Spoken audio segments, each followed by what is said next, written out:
ಏನು ಜಗತ್ತು ಬಿಟ್ಟು ಎಲ್ಲಿ ಹೋಗವನೇನು, ದೇಹ ಬಿಟ್ಟು ಎಲ್ಲಿ ಹೋಗವ, ಇಂದ್ರಿಯ ಬಿಟ್ಟು ಜಗತ್ತನ್ನು ಬರಲಿಕ್ಕೆ ಸಾಧ್ಯ ಐತೇನು?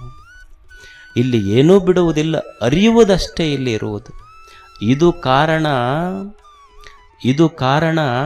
ಪರಂಜ್ಯೋತಿ ಪರಮ ಕರುಣಿ ಪರಮ ಶಾಂತನೆಂಬ ಲಿಂಗವು. ಬಿಟ್ಟು ಎಲ್ಲಿ ಹೋಗವದಿ ಹೇಳಿ ನೀನು? ಈ ಜಗತ್ತು ಬಿಟ್ಟರೆ ಎಲ್ಲಿ ಹೋಗವದಿ? ಹೋಗವೆಲ್ಲಿ ನೀನು? ಈಗ ಅಂತಿರ್ತಾವೆ ನೋಡ್ರಿ ಮನ್ಯಾಗ ಗಂಡ್ಮಕ್ಳು, ಈಗ ಹಿಂಗೇನ್ರ ಅಂತಂದ್ರೆ ಹೋಗೇ ಬಿಡ್ತೀನಿ ನೋಡಿ ನಾ ಕಡೆ ಅಂತ ಅಂತಿರ್ತಾರಿಲ್ಲ ಮನ್ಯಾಗ. ಒಮ್ಮೆ ಅಂದು ನೋಡ್ರಿ ನೀವು ಅನ್ನೋದಿಲ್ಲ ಅದಕ್ಕೆ ಅಂತಿರ್ತಾರೆ ಅವ್ರು. ನಾ ಹಿಂಗಾದ್ರೆ ಮನೇನ ಬಿಟ್ಟು ಹೋಗಿ ನೋಡಿ ಅಂತಿರ್ತಾರೆ. ಹೋಗನ್ರು ಒಮ್ಮೆ, ಎಲ್ಲಿಗೆ ಹೋಗೋದಿಲ್ಲ ಅವು. ಒಬ್ಬ ಅಂದಂತ ಏನೋ ಮನ್ಯಾಗ ಒಂದು ತೊಂದರೆ ಆಯ್ತು ಅಂದ ಕೂಡಲೇ ಬಂದು ಮನೆಗೆ ಬಂದು, ಈಗ ಹಿಂಗೆ ನೀವು ಮಾಡಿದೆ ಅಂದ್ರೆ ಹೋಗೇ ಬಿಡ್ತೀನಿ ನೋಡಿ ನಾನು. ಆಕೆ ಭಾಳ ದಿವಸ ಕಾದು ತೆಲಿಗೆ ತಾಪಾಗಿ ಆಕೆಗೂ ಒಂದು ದಿವಸ ಹೋಗ ಕಡೆ ಅಂದ್ಲಕ್ಕೆ. ಇದು ಹೋಗ್ತೀನಿ ಅನ್ನೋದು ಅಷ್ಟಾಗಿ ಗೊತ್ತಿತ್ತು, ಹೋಗಂದ ಕೂಡಲೇ ಎಲ್ಲಿಗೆ ಹೋಗ್ಬೇಕು ಅನ್ನೋದು ಗೊತ್ತಿದ್ದಿಲ್ಲ ಇದಕ್ಕೆ. ಹೋಗಂದ್ಲು ಬಂದು ಕಟ್ಟಿ ಕುಂತಿದ್ದು, ಬೆಳಿಗ್ಗೆ ಎದ್ದು ಕೂಡಲೇ ಜಗಳ ತೆಗೆದಿತ್ತು. ಅಕ್ಕಿಗೂ ಸಾಕಾಗಿ ಹೋಗಿತ್ತ. ಮಸ್ತ್ ಅಂಗಡಿಗೆ ಹೋಗಿ ಹಸೆ ಹಿಟ್ಟ ಮೆಣಸಿನಕಾಯಿ ಮಂಡಕ್ಕಿ ತಂದು ಮಸ್ತ್ ಒಗ್ಗರಣೆ ಮಿರ್ಚಿ ಮಾಡಿ ವಾಸನೆ ಬಡಿಯುವಂಗೆ ಅದು ಹೋಗಿ ಹೊರಗೆ ದೂರ ಬೆನ್ನು ಕಟ್ಟಿ ಕುಂತಿತ್ತು. ಕಮ್ಮಗೆ ತಿನ್ಲಕ್ಕೆ, ಅದಕ್ಕೇನು ಒಳಗೆ ಬಾ ಅನ್ಲಿಲ್ಲ. ಅದು ಹುಚ್ಚ ಇಷ್ಟು ಮಬ್ಬಿತ್ತಲ್ಲ, ಎದ್ದು ಕೂಡಲೇ ಜಗಳ ತೆಗೆದಿತ್ತದು. ಗಂಡ್ಮಕ್ಳಿಗೆ ನಿಮಗೊಂದಿಷ್ಟು ಟಿಪ್ಸ್ ಹೇಳ್ತೀನಿ ನಾನು. ಜಗಳ ತೆಗಿಬೇಕು, ಎದ್ದು ಕೂಡಲೇ ತೆಗಿಬಾರ್ದು, ನಾಷ್ಟ ಆದಮೇಲೆ ತೆಗಿಬೇಕಷ್ಟೆ. ಇದು ಹುಚ್ಚು ಗೊತ್ತಿರಲಿಲ್ಲ, ಎದ್ದು ಕೂಡಲೇ ಜಗಳ ತೆಗೆದು ಹೋಗ್ತೀನಂತ ಅವ್ರು ಹೋಗಂದ್ರು. ಕಟ್ಟಿ ಮೇಲೆ ಕುಂತು ಅವರೆಲ್ಲ ಕಮ್ಮಗೆ ಶಿಸ್ತು ನಾಷ್ಟ ಮಾಡಿ ತಿಂದು ಕಟ್ಕೊಂಡು ಹೊಲಕ್ಕೆ ಹಂಗೆ ಹೋಗಲಿಲ್ಲ, ಮತ್ತೆ ಕೀಲಿ ಹಾಕ್ಕೊಂಡು ಹೋದ್ರು ಅವರು. ಇದು ಮತ್ತೆಲ್ಲರೇ ಒಳಗೆ ಬಂದೆತ್ತಂದು ಕಟ್ಟಿ ಮೇಲೆ ಕುಂತು ಅಷ್ಟ ಕುಂತು ಏನು ಮಾಡ್ತೈತಲ್ಲಿ? ಓಣ್ಯಾಗ ಯಾರು ಕೊಡ್ತಾರೆ? ಎಲ್ಲರೂ ಹೊಲಕ್ಕೆ ಹೋದ್ರು ಬಿಸಿಲಾಗ. ಆ ಹೊಲಕ್ಕೆ ಹೋದ್ಲು. ಇದು ಅಡ್ಡಾಡ್ಕೊಂತ ಆ ಕಡೆ ಈ ಕಡೆ ಅಡ್ಡಾಡ್ಕೊಂತ ಬಿದ್ದು ಮಂದಿ ಚುಟ್ಟ ಸೇದ್ಕೊಂತ ಹನುಮಂದಿಯವ್ರ ಗುಡಿ ಕಡೆ ಬಂದು ಸಾಯಂಕಾಲ 6 ಗಂಟೆ ಆಗಿತ್ತು. ನೀರಿಲ್ಲ ಕೂಳಿಲ್ಲ. ಆ ಕಡೆ ಓಣ್ಯಾಗಿಂದ ಒಂದು ಹುಡುಗ ಬಂದು ಕೂಡಲೇ ಆ ಹುಡುಗ ಕೇಳ್ತಂತ, ಅಲ್ಲ ತಮ್ಮ ನಿಮ್ಮ ಅಕ್ಕ ಏನಾರ ಕೇಳಲ್ಲ ನನಗೆ? ಇಲ್ಲಿ ಬಿಡು ಮಮ್ಮಿ, ಒಟ್ಟ ಕೇಳಿಲ್ಲ. ಅಲ್ಲಿ ಕೇಳಿಲ್ಲ ಅಂದ್ರೆ ಕೇಳಿಲ್ಲ, ಮತ್ತು ಒಟ್ಟ ಕೇಳಿಲ್ಲ ಅನ್ನೋದೇನೈತೆ ಅದು? ಕೇಳಿಲ್ಲ. ಇದು ಆ ಕಡೆ ಈ ಕಡೆ ನೋಡ್ತಿ, ರಾತ್ರಿ ಊಟ ಇಲ್ಲ. ಮಠಕ್ಕೆ ಹೋತು, ಊರಾಗೊಂದು ಮಠ ಇತ್ತಲ್ಲ. ಅವನ ಮುಖ ನೋಡಿದ ಕೂಡಲೇ ಕೇಳಿದ್ರು, ಜಗಳಾಡಿ ಬಂದಿಲ್ಲ ಮನ್ಯಾಗ ನೀನು? ಅವ್ರು ನೋಡಿದ್ರೆ ಗೊತ್ತಾಕೈತೆ ಅವರು ಏನಿರ್ತೈತಿ ಮಠದಾಗ ಹಂಗೆ ಮೊಕ್ಕೊಂತ ಬೆಳಿಗ್ಗೆ ಎದ್ದು ಕೂಡಲೇ ಕಸ ಹೊಡೆಸಿದ್ರು, ಹೆಂಡಿ ಕಸ ಹೊಡೆಸಿದ್ರು, ಆ ಮಠದ ತೋಟಕ್ಕೆ ನೀರು ಹರಿಸಿದ್ರು, ಗಳೆ ಹೊಡೆದು ಬಾ ಅಂದರು. 12 ಗಂಟೆ ಆಯ್ತು, ಬಿಸಿಲಾಗ ಬಂದು ನೋಡ್ತೈತಿ. ಹೊಟ್ಟೆ ಹಸ್ದಿತ್ತು, 2 ದಿವಸ ಊಟ ಇರಲಿಲ್ಲ. ಹೊಟ್ಟೆ ಹಸ್ದಿತ್ತು. ದಾಸೋಕದಾಗ ಹೋತು.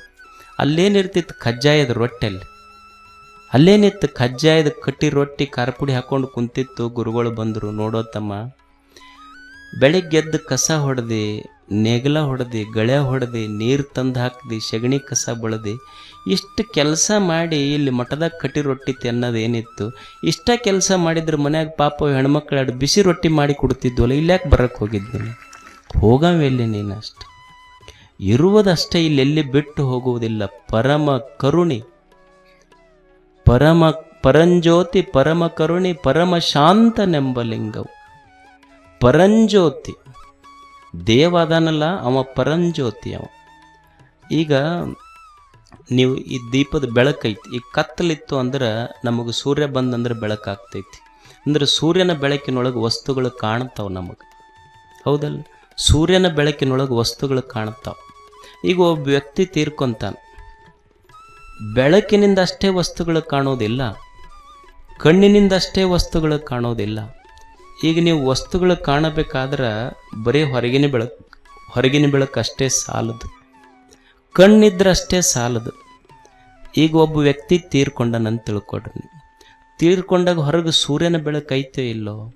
ಸೂರ್ಯನ ಬೆಳಕಿದ್ರೆ ಮತ್ತೆ ಯಾಕೆ ವಸ್ತುಗಳು ಕಾಣುವಲ್ಲ ಅವನಿಗೆ? ಕಣ್ಣೈತೆ ಇಲ್ಲ, ಕಣ್ಣೈತೆ ಇಲ್ಲ, ಮತ್ತೆ ಯಾಕೆ ಕಾಣಬಾರ್ದು? ಬೆಳಕು ಐತಿ.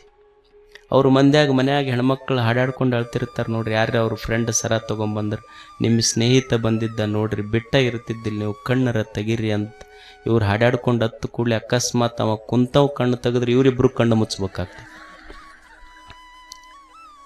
ಅಂದ್ರೆ ವಸ್ತುಗಳು ಕಾಣೋದು ಬರೀ ಸೂರ್ಯನ ಬೆಳಕಿನಿಂದಲ್ಲ, ನಿನ್ನೊಳಗೊಂದು ಬೆಳಕೈತಿ. ಆ ವಸ್ತುವನ್ನು, ಸೂರ್ಯನ ಬೆಳಕನ್ನು ಎರಡೂ ತೋರಿಸಿರುವ ದೇವನ ಬೆಳಕೈತಲ್ಲ, ಅದು ಪರಂಜ್ಯೋತಿ. ಅದು ನಿನ್ನೊಳಗೈತದು ಅಷ್ಟೆ. ಪರಂಜ್ಯೋತಿ ಪರಮ ಕರುಣಿ.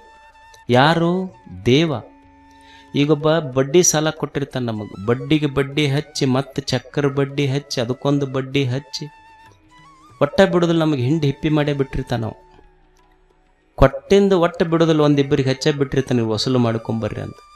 ಮತ್ತು ಅವರು ಭಾಳ ತಾಪಾಗಿ ಇನ್ನೊಂದು ಸಲ ಬಂದೆ ಅಂದ್ರೆ ಬಾಟ್ಲಿ ತೋರಿಸ್ತಾರೆ ಅವ್ರೀಗ ನಿನ್ನ ಹೆಸರು ಬರೆದಿಟ್ಟ. ಅವಾಗ ಅವ ಏನಂತಾನ, ಕೊನೆಗೆ ಕೊಡ್ಲಾರ್ದಂಗೆ ಆದ ಕೂಡಲೇ ದೇವ್ರಿಗೆ ಮುಟ್ತಂತ ತಿಳ್ಕೊಂತೀನಿ ತಗೊಂಡು. ಯಾವಾಗ? ಕೊಡ್ಲಾರ್ದಂಗೆ ಆದಾಗ. ಅಂದ್ರೆ ನಾವು ಬಡ್ಡಿ ಕೊಟ್ಟಿದ್ದು ಬಡ್ಡಿಗೆ ಚಕ್ರ ಬಡ್ಡಿ ಹಚ್ಚಿ ತಗೊಂಡಿವಿ. ಮ್ಯಾಲಿರುವ ದೇವರದನಲ್ಲ, ನಮಗೆ ಜೀವನ ಕೊಟ್ಟಾನ, ಜಗತ್ತು ಕೊಟ್ಟಾನ, ಎಲ್ಲ ಕೊಟ್ಟು ಸಹಿತ ಸುಮ್ಮನೆ ಏನೂ ಪಡಿಲಾರ್ದಂಗೆ ಮರೆತು ಕುಂತಾನಲ್ಲ, ಅವ ಪರಮ ಕರುಣಿ ಅಷ್ಟೇ. ದೇವ ಪರಮ ಕರುಣಿ. ಪರಮಶಾಂತನೆಂಬ ಲಿಂಗವು. ಆ ಪರಮಶಾಂತನೆಂಬ ಲಿಂಗ ಅದು ಐತಲ್ಲ, ಶಾಂತ ಐತದ. ನಾ 2 ಮನೆ ಕಟ್ಟಿನಿ, ಒಂದು ಮನೆ ಕಟ್ಸಕ್ಕೆ ಕುರಿ ಕೋಣ ಬಿತ್ತಂತೀವಿ ನಾವು. ಅವ ಈಜಿ ಜಗತ್ತು ಕಟ್ಟಿದ್ರು ಎಷ್ಟು ತಣ್ಣಕ್ಕೆ ಕುಂತಾನೆ. ಯಾರಿಗಾರ ಗೊತ್ತಾಗೇನೇನು ಮಾಡ್ದವೆಲ್ಲದನಂತ ತಿಳ್ಕೊಂಡು. ಎಲ್ಲವನ್ನು ಮಾಡಿಯೂ ಸಹಿತ ತಣ್ಣಗೆ ಯಾರು ಕುಂದಿರ್ತಾರಲ್ಲ ಅವರಿಗೆ ದೇವರು ಅಂತ ಕರೀತಾರೆ. ಹಂಗೆ ಕೂಡುವುದು ವೈರಾಗ್ಯ ಅಷ್ಟೆ. ಎಲ್ಲವನ್ನು ಮಾಡಬೇಕು, ಮಾಡಿ ಮರೆಯುವುದಷ್ಟೆ. ದೇವನ ಮೇಲೆ ಇಲ್ಲೆಲ್ಲಿ ಬಿಟ್ಟು ಹೋಗುವುದೇನೂ ಇಲ್ಲ ಜಗತ್ತಿನೊಳಗೆ. ಅರಿವಿನಿಂದ ಒದಗಿದ ಸುಖವು ಅಷ್ಟೆ. ಇಲ್ಲಿ ಯಾವುದನ್ನು ಬಿಡುವುದಿಲ್ಲ. ಇದನ್ನು ತಿಳ್ಕೊಳ್ಳುವುದಿಷ್ಟೇ. ಇದೆಲ್ಲವೂ ಭಗವಂತ ನಿನ್ನ ಕೃಪೆ, ನಿನ್ನ ಪ್ರಸಾದ ಅಂತ ತಿಳ್ಕೊಂಡು ಇಲ್ಲಿ ಬದುಕುವುದೇ ನಿಜವಾದ ವೈರಾಗ್ಯ ಅಷ್ಟೆ. ಇದನ್ನು ಬಿಟ್ಟರೆ ಏನೂ ಇಲ್ಲ. ಜೀವನದಲ್ಲಿ ಸಾಧಿಸಬೇಕಾದದ್ದು 2, ಒಂದು ಅಭ್ಯಾಸ, ಇನ್ನೊಂದು ವೈರಾಗ್ಯ. ಅಭ್ಯಾಸ ಅಂದ್ರೆ, ವೈರಾಗ್ಯ ಅಂದರೆ ಯಾವುದು ಕೆಟ್ಟದ್ದಿದೆ ಅದನ್ನು ನಿಲ್ಲಿಸೋದು, ಯಾವುದು ಒಳ್ಳೆಯದಿದೆ ಅದನ್ನು ಪುನಃ ಪುನಃ ಪ್ರಯತ್ನ ಮಾಡೋದು ಅಭ್ಯಾಸ ಅಷ್ಟೆ. ಈಗ ನೀವು ಹೋಗ್ತಿರ್ತೀರಿ, ಹೋಗುವಾಗ ಟ್ರಾಫಿಕ್ ಜಾಮ್ ಆಗ್ತೈತಿ. ಟ್ರಾಫಿಕ್ ಜಾಮ್ ಆದಾಗ ಸರ್ಕಲ್ನೊಳಗೊಬ್ಬರು ಪೊಲೀಸ್ ಇನ್ಸ್ಪೆಕ್ಟರ್ ನಿಂತಾರೆ. ಸರ್ಕಲ್ಲಿಗೆ ನಿಂತವರು ಸರ್ಕಲ್ ಇನ್ಸ್ಪೆಕ್ಟರ್ ನಿಂದಿರ್ತಾರೆ. ಅವ್ರು ಏನು ಮಾಡ್ತಾರೆ ಅಂದ್ರೆ, ಟ್ರಾಫಿಕ್ ಜಾಮ್ ಆಗ್ತೈತಿ ಅಂತ ತಿಳ್ಕೊಂಡು ಒಂದು ಕಡೆ ಹಿಂಗೆ ಕೈ ಮಾಡಿ ಸ್ಟಾಪ್ ಅಂತಿರ್ತಾರೆ, ಇನ್ನೊಂದು ಕಡೆ ಕೈ ಮಾಡಿ ಒಳಗೆ ಬರ್ರಿ ಅಂತ ಅಲೋ ಮಾಡ್ತಿರ್ತಾರೆ. ಹಂಗೆ ನನ್ನ ಗೈಡೆಡ್ ಮೈಂಡ್, ವಿವೇಕಶೀಲ ಮನಸ್ಸು ಒಳಗಿದ್ದು ಏನು ಕೆಟ್ಟದ್ದು ಬರ್ತೈತಲ್ಲ, ಈ ಮನಸ್ಸನ್ನೋದೇ ಒಂದು ಸರ್ಕಲ್ ಇದ್ದಂಗಿದು. ಇನ್ನು ನಮಗೆ ಬೇಡಾದ ವಿಷಯಗಳು ಬರ್ತಾವ, ಬೇಡಾದ ವಿಷಯಗಳು ಬರ್ತಿರ್ತಾವ. ಇದೊಂದು ಸರ್ಕಲ್ ಇದು ಮನಸ್ಸು. ಇಲ್ಲಿ ನನ್ನ ಗೈಡೆಡ್ ವಿವೇಕಶೀಲ ಮನಸ್ಸೇನಿದೆ, ಇದೇ ಸರ್ಕಲ್ ಇನ್ಸ್ಪೆಕ್ಟರ್ ಇದು. ಏನು ಕೆಟ್ಟದ್ದು ಬರ್ತಿರ್ತಾವಲ್ಲ ಒಂದು ಸ್ವಲ್ಪ ಸ್ಟಾಪ್ ಅಂತ ಕೈ ಮಾಡಬೇಕು. ಇದು ವೈರಾಗ್ಯ. ಏನು ಚಲೋದು ಬರ್ತೈತೆಲ್ಲ ಬಂದಿದ್ದು ಒಳಗೆ ಬರಲಿ ಅಂತ ಬಿಟ್ಕೊಂತಿರಬೇಕು. ಇದೇ ಅಭ್ಯಾಸ. ಇದು ಅಭ್ಯಾಸ ವೈರಾಗ್ಯಗಳ ಬಲ. ಇದು ಜೀವನದ ತುಂಬ ನಮ್ಮ ಮನಸ್ಸು ನಮ್ಮ ಆಧೀನದೊಳಗೆ ಇರಬೇಕಾಗಿತ್ತು. ಅಂದ್ರೆ ಅಭ್ಯಾಸ, ವೈರಾಗ್ಯ. ಚಲೋದು ಒಳಗೆ ಕರ್ಕೊಳ್ಳೋದು, ಕೆಟ್ಟದ್ದನ್ನು ನಿಲ್ಲಿಸುವುದೇ ಅಭ್ಯಾಸ. ಇದು